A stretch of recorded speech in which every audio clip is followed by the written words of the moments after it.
Breaking news, بنیادی تنخواہ کے اسکیلز، بیسک پے اسکیلز ختم، معاشی اصلاحات، ملازمین کے لیے نیا نظام۔ معاشی اصلاحات، بنیادی تنخواہ کے نظام کے خاتمے کے لیے نئے منصوبے پر غور۔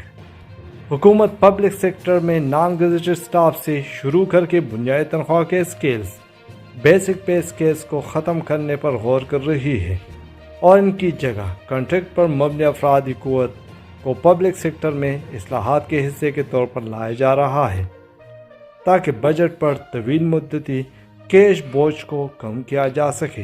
ڈان نیوز کے مطابق معاشی اصلاحات، بنیادی تنخواہ کے نظام کے خاتمے، اسپتالوں کے لیے نئے منصوبے پر غور۔ حکومت پبلک سیکٹر میں نان گزٹڈ سٹاف سے شروع کر کے بنیادی تنخواہ کے اسکیلز، بیسک پے اسکیلز کو ختم کرنے پر غور کر رہی ہے اور ان کی جگہ کنٹریکٹ پر مبنی افرادی قوت کو پبلک سیکٹر میں اصلاحات کے حصے کے طور پر لایا جا رہا ہے تاکہ بجٹ پر طویل مدتی کیش بوجھ کو کم کیا جا سکے۔ ذرائع نے بتایا کہ اگرچہ سینٹرل سپیریئر سروس CSS اور صوبائی سروس کمیشن PSC کے امتحانات کے ذریعے بھرتی ہونے والے موجود افسران کے حقوق محفوظ رہیں گے، لیکن تازہ بھرتیوں کی اکثریت طویل مدتی فوائد جیسے میڈیکل تحفظ کے بغیر یکمشت تنخواہوں پر ہوگی، تاہم انہیں انشورنس کی سہولت حاصل ہوگی۔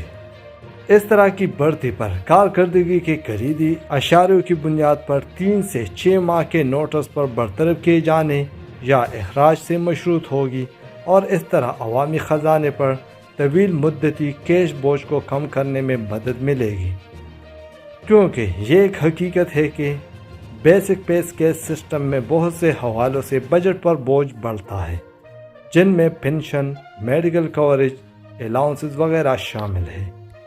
اس اقدام سے ابتدائی طور پر 35 سے 40 ارب روپے کی سالانہ بچت ہونے کا تخمینہ ہے، بشرطے کہ وفاقی وزارتوں کے علاوہ تمام ادارے اور corporations basic pay scale system کے غبارے کے اثر سے نکل کر خصوصی پیکج کی طرف منتقل ہو۔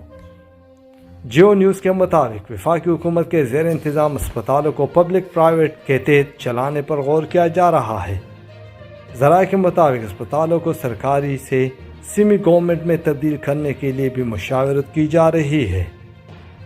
ذرائع کے مطابق حکومت نان گزٹڈ سٹاف کی کنٹریکٹ پر بھرتی کے لیے مشاورت کر رہی ہے۔ ذرائع کا کہنا ہے کہ اصلاحات کا مقصد پنشن کی مد میں اخراجات کو کم کرنا ہے۔ رواں سال پنشن کی مد میں 1000 ارب روپے سے زیادہ خرچ ہوگا۔ پنشن میں سول ملازمین کا حصہ 220 ارب روپے اور دفاعی شعبے کا 665 ارب روپے ہے۔ ذرائع کے مطابق نئی اسکیم مرکز اور صوبوں میں مقابلے کے امتحان کے ذریعے آنے والوں پر لاگو نہیں ہوگی۔ ملازمین کے لیے اصلاحات پر عالمی مالیاتی اداروں سے مشاورت کی جا چکی ہے۔ اصلاحات پر عمل درآمد کے لیے بین الاقوامی مالیاتی اداروں سے ٹیکنیکل اور مالی مدد لی جائے گی۔